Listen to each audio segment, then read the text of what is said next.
نحمده ونصلي على رسوله الكريم اما بعد فاعوذ بالله من الشيطان الرجيم بسم الله الرحمن الرحيم ربي اشرح لي صدري ويسر لي امري واحلل عقدة من لساني يفقهوا قولي اللهم فقهنا في الدين اللهم انا نسألك علما نافعا وعملا متقبلا ورزقا طيبا۔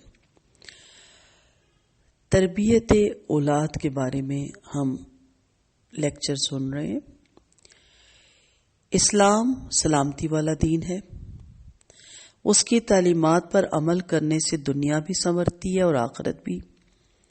اسلام میں اولاد کی تعلیم و تربیت پر بہت زور دیا گیا۔ جو والدین اپنے بچوں کی اچھی تربیت کرتے ہیں انہیں خیر و شر کی تمیز اور درست سمت کی طرف رہنمائی کرتے ہیں، ان کے بچے دنیا میں بھی والدین کے فرما بردار اور ان کی راحت کا ذریعہ بنتے ہیں اور آخرت میں بھی والدین کی ترقی درجات کا سبب بنتے ہیں۔ گویا نیک اولاد والدین کے لیے صدقہ جاریہ ہے جس کا ثواب بعض صورتوں میں قیامت تک والدین کو ملتا رہتا ہے۔ امام غزالی رحمۃ اللہ علیہ فرماتے ہیں، اپنی کتاب میں بھی لکھتے ہیں کہ جب مومن کو اللہ تعالیٰ اولاد عطا فرماتے ہیں اور وہ ان کو نیکی کے راستے پہ لاتا ہے، تعلیم و تربیت کا خیال رکھتا ہے اور وہ کلمہ گو بنتی ہے، نیک بنتی ہے، تو اولاد کی ہر سانس پر ماں باپ کے نامہ اعمال میں اللہ تعالیٰ کی نیکی لکھی جاتی ہے۔ ماں باپ کی ذمہ داری ہے کہ وہ اولاد کی تربیت کریں۔ ظاہر ہے آپ بھی جانتے ہیں اور یہی ہر ایک جانتا ہے، اور جہاں کہیں کمی ہو گئی وہاں ماں باپ پہ ہی سارا بلیم آتا ہے۔ نبی کریم صلی اللہ علیہ وسلم کا ارشاد مبارک ہے، ہر بچہ فطرت اسلام پر پیدا ہوتا ہے، پھر اس کے ماں باپ اس کو یہودی یا نصرانی بنا دیتے ہیں۔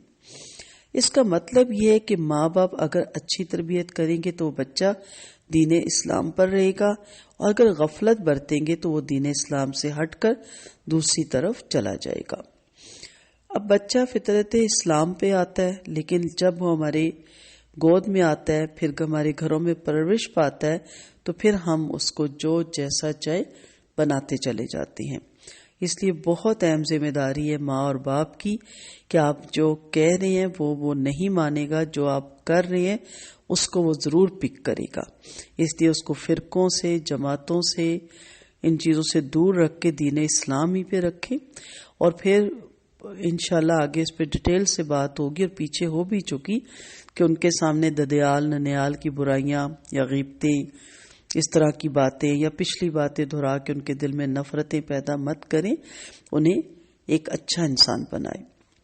اسی لیے قرآن مجید میں اللہ تعالیٰ فرماتے ہیں، یا ایھا الذین آمنوا قوا انفسکم واہلیکم نارا، اے ایمان والو اپنے آپ کو اور اپنے اہل خانہ کو جہنم کی آگ سے بچاؤ۔ بعض مفسرین نے لکھا کہ اس کے معنی یہ ہے کہ اہل و عیال کو دین سکھاؤ تاکہ وہ جہنم سے بچ سکیں اللہ کے مقرب بندے بن سکیں۔ تو حکم خداوندی یہ ہے کہ ہم اپنی اولاد کو دیندار بنانے کے لیے ہر ممکن کوشش کریں، نہ کہ ہم ان کو دنیا دار اور پھر دنیا کے ساتھ ساتھ، جیسے کہ پہلے میں نے کہا کہ ان کے اندر وہ ساری وہ غیبتیں، ٹوہ، تجسس، لالچ، منافقت، یہ ساری چیزیں ہم ان کے اندر ڈال دیں، اور یہ یقین مانے ہم ہی ڈالتے ہیں۔ اس لیے اگر ہم اپنے بچے کو ڈاکٹر بنا سکتے ہیں، انجینئر بنوا سکتے ہیں، تو ہم اپنے بچے کو نمازی بھی بنا سکتے ہیں اور دیندار بھی بنا سکتے ہیں۔ حدیث مبارکہ میں اس کو اور زیادہ واضح کر دیا گیا، چنانچہ نبی کریم صلی اللہ علیہ وسلم نے فرمایا، تم میں سے ہر آدمی نگران ہے اور ہر بندے سے اس کے ماتحتوں کے بارے میں سوال ہوگا۔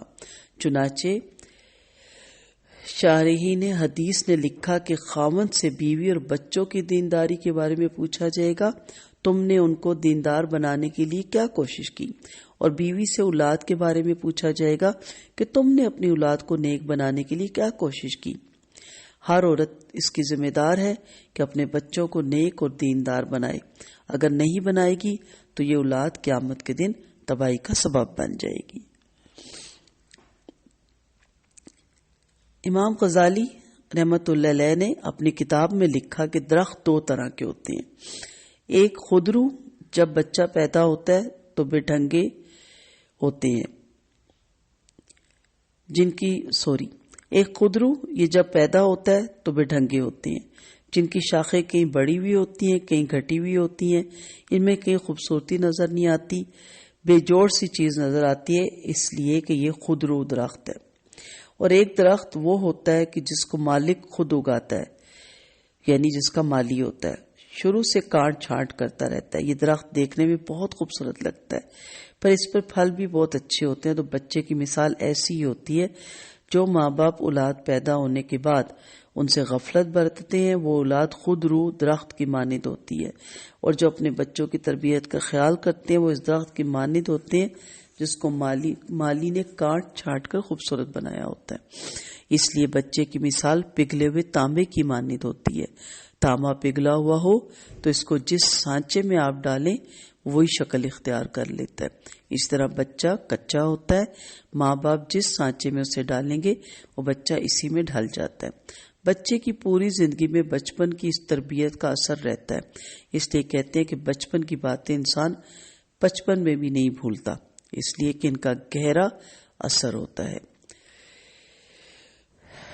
بیرون ملک میں جو نوجوان جاتے ہیں ملازمت کے لیے یا پڑھنے کے لیے، تو ان میں سے بعض بہت جلدی غفلت کا شکار ہو جاتے ہیں، الٹے کاموں میں لگ جاتے ہیں، کلبوں میں جانے لگتے ہیں، حرام کھانے لگتے ہیں، حرام کام کرنے لگتے ہیں.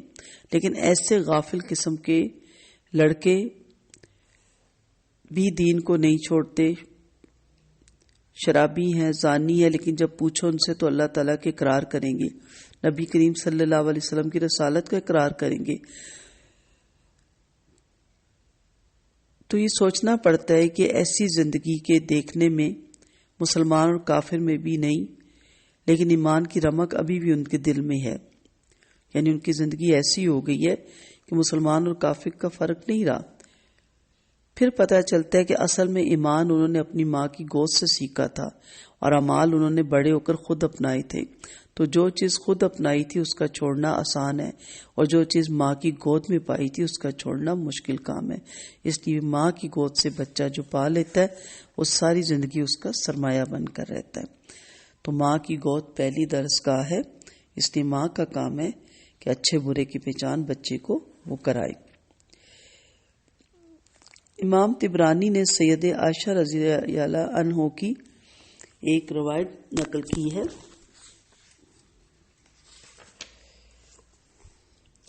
سید عائشہ رضی اللہ عنہ فرماتی ہیں، جو شخص بچے کی پرورش کرتا رہتا ہے یہاں تک کہ وہ لا الہ الا اللہ پڑھنے لگے تو اللہ تعالیٰ قیامت کے دن اس شخص کا حساب نہیں لے گا. سبحان اللہ. نبی کریم صلی اللہ علیہ وسلم کا ارشاد ہے، لڑکا ہو یا لڑکی، یہاں تک کہ وہ لا الہ الا اللہ پڑھنے لگے تو اللہ رب العزت اس کا حساب نہیں لیں گے. اس حدیث مبارک کو سن کر دل چاہتا ہے کہ ہر بندے کی اولاد نیک ہو. ہمارے لیے اس میں بہت بڑی خوشخبری ہے. اس لیے اپنے بچے کو لا الہ الا اللہ کا مفہوم سمجھانا یہ ہماری ذمہ داری ہے. جیسے میں نے کہا نا کہ ہم ان کے لیے اچھی ایجوکیشن، اچھا اسکول، اچھا ٹیوٹر، ہر چیز ان کی بہترین زندگی کے لیے سلیکٹ کرتے ہیں، تو ان کی دنیا اور آخرت کے لیے بھی ہمیں بہتر سے بہتر طریقے سے ان کے لیے دین کو ان تک پہنچانا ہے، نہ کہ اتنا ہی کہ جتنا سنا سنایا ان تک چلا جائے. اولاد کے نیک ہونے کی ایک بنیاد ہوتی ہے جس کو بنیادی اینٹ کہا گیا اولاد کے نیک بننے کی، وہ ہے کہ نیک بیوی کا اصول. نیک بیوی کو تلاش کرنا یا نیک اولاد حاصل کرنے کی بنیادی اینٹ ہے. اس میں آپ نیک شوہر بھی رکھ سکتے، جو نیک بیوی ہیں ان کے لیے نیک شوہر تلاش کیجیے.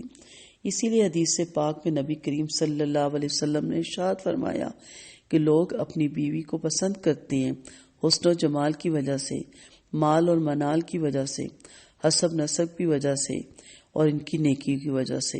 تو تم اپنی بیوی کو نیکی کی بنا پر پسند کرو۔ حدیث کے الفاظ میں دینداری بھی آتا ہے، اس لیے کہ جب دیوار کی پہلی اینٹ ٹھیک ہوتی ہے تو وہ سریا تک بھی اونچی چلی جائے گی، تب بھی وہ سیدھی ہی رہے گی، اور پہلی اینٹ ٹیڑھی ہوتی ہے تو دیوار کبھی سیدھی نہیں بنتی، دیوار ٹیڑھی ہی ہوتی ہے۔ آج کل کے نوجوان اور نوجوان لڑکیاں لڑکے فقط شکل اور صورت کو دیکھ کر شادیاں کرتے ہیں۔ ماں باپ سمجھاتے بھی ہیں کہ آپ کے لیے مناسب نہیں، لیکن ایسا بہت سوار ہوتا ہے کہ سر سے اوپر بات رہ جاتی ہے، اور کیا کہتے ہیں شادی یہی کرنی ہے۔ جو بچی دین سے واقف نہیں، دین پڑھی بھی نہیں، یہ کل کو جب ماں بنے گی تو اپنی اولاد کو کیا تربیت دے گی؟ اس لیے نیک اولاد حاصل کرنے کا بنیادی نقطہ نیک بیوی بھی ہے اور نیک شوہر بھی ہے۔ عورت کا اس لیے بہت کہا جاتا ہے کہ ماں کی گود پہلی تربیت گاہ ہوتی ہے۔ ابن عسکر نے حضرت عائشہ صدیقہ رضی اللہ عنہا سے روایت کی کہ نبی کریم صلی اللہ علیہ وسلم نے فرمایا، تم اپنے نطفے کے لیے اچھی جگہ کا انتخاب کرو۔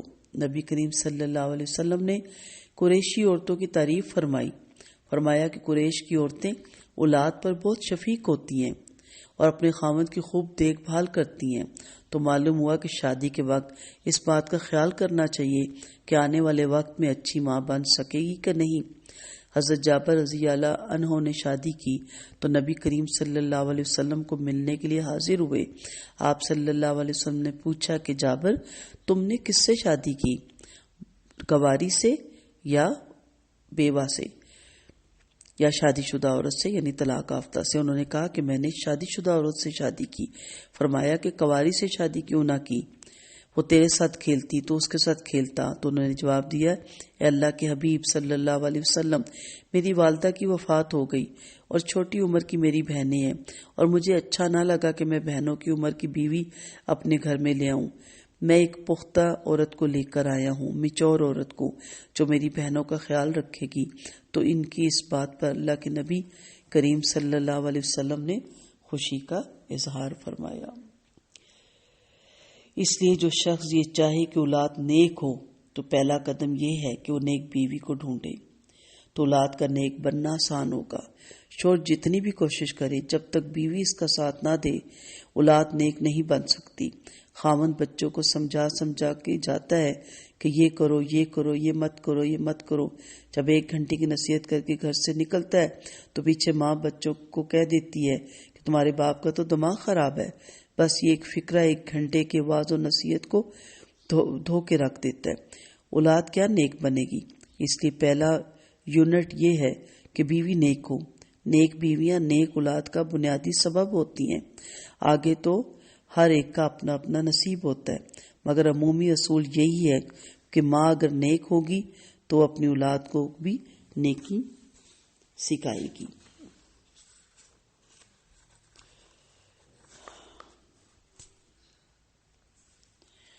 اسی طرح باپ کے لیے بھی نیک ہونا بہت ضروری ہے۔ سورۃ کاف کے اندر حضرت خضر علیہ السلام نے 2 یتیم بچوں کی دیوار جو گرنے والی تھی اس کو تعمیر کر دیا، اور پھر وجہ یہ بتائی وَقَانَ أَبُوهُمَا صَالِحًا، ان دونوں یتیم بچوں کا باپ نیک انسان تھا۔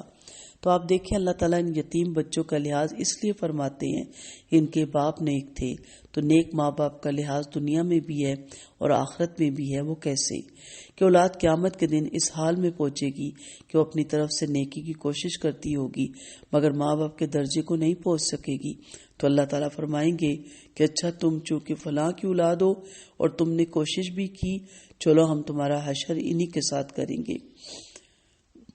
قرآن مجید نے مہر لگا دی، اللہ تعالیٰ ایسی اولادوں کو ماں باپ کے ساتھ ملا دیں گے۔ والذین آمنوا واتبعتهم ذریتهم بایمان الحقنا بهم ذریتهم، قرآن میں یہ ضرور آپ پڑھیں گے۔ جب اولاد ہونے کا وقت ہوتا ہے تو ماں کے لیے وہ بہت تکلیف دہ لمحہ ہوتا ہے، جسے بی بی مریم علیہ السلام کا قرآن مجید میں آپ پڑھتے ہیں، وہ فرماتی ہیں یا لیتنی مت قبل ھذا وکنت نسیا منسیا، اے کاش میں اس سے پہلے مر گئی ہوتی، تو ماں کے لیے وہ ایسی کیفیت ہوتی ہے۔ علماء نے لکھا کہ جب کسی عورت کو لیبر پین ہو، بچے کی ولادت کا وقت قریب ہو، تو اس وقت میں اس کو ایک تو کلمہ پڑھنا چاہیے، دوسرا یہ دعا مانگنی چاہیے کہ یا اللہ میرے لیے آسانی فرما۔ یہ ایسی مجرب دعا ہے کہ جو بچی اس وقت میں یہ دعا پڑھتی ہے اللہ کی مدد اترتی ہے، اللہ تعالیٰ آسانی کا معاملہ اس کے ساتھ فرما دیتے ہیں۔ اور جب بچے کی ولادت ہوتی ہے تو سب سے پہلی چیز بشارت اور خوشخبری ہے، چنانچہ یہ بشارت دینا اللہ رب العزت کا خلق ہے۔ چنانچہ جب حضرت زکریا علیہ السلام کو اللہ تعالیٰ نے بیٹا دیا تو ایک فرشتے نے آ کر کہا ان اللہ یبشرک بیحییٰ، اللہ تعالیٰ تمہیں یحییٰ کی خوشخبری دیتے ہیں۔ چنانچہ امام طبرانی نے ابن عباس سے روایت کیا، نبی کریم صلی اللہ علیہ وسلم نے ارشاد فرمایا کہ جب کسی کے ہاں بیٹی پیدا ہوتی ہے، ایک فرشتہ آ کر کہتا ہے ایک کمزور جان پیدا ہوگی، ماں بھی عورت تھی، کمزور تھی، آگے بیٹی ہوگی، تو یہ فرشتہ آ کر کہتا ہے کہ ایک کمزور جان سے کمزور جان پیدا ہوگی۔ اب جو اس بچے کی پرورش کرے گا، اس کے متولی کی قیامت تک اللہ مدد کرے گا۔ تو بیٹی کی پیدائش پر فرشتہ یہ الفاظ کہتا ہے۔ اور جب کسی کے ہاں بیٹا پیدا ہوتا ہے تو فرشتہ آ کر اس لڑکی کی پیشانی چومتا ہے اور کہتا ہے کہ اللہ نے تجھ کو سلام کہا ہے۔ خود اس حدیث پاک کو پڑھ کر میں بڑی حیران ہوئی۔ تو دیکھیے اللہ رب العزت کی کیا رحمت اور مہربانی ہے کہ اللہ رب العزت اس چھوٹے سے بچے کو سلام بھیج رہا ہے جو دنیا میں آ کر اپنی زندگی کی ابتدا کر رہا ہے۔ اس لیے اگر کسی کے یہاں اولاد ہو تو ہمیں بھی چاہیے کہ ہم اس بچے کے نیک ہونے کی دعا کریں اور بچے کے ماں باپ کو اللہ کا شکر ادا کرنے کی تلقین کریں۔ انشاءاللہ یہ لیکچر ابھی چلیں گے، زندگی رہی تو آگے ہم دیکھیں گے کہ بچے کی پیدائش کے وقت کیا کرنا چاہیے۔ السلام علیکم ورحمۃ اللہ وبرکاتہ۔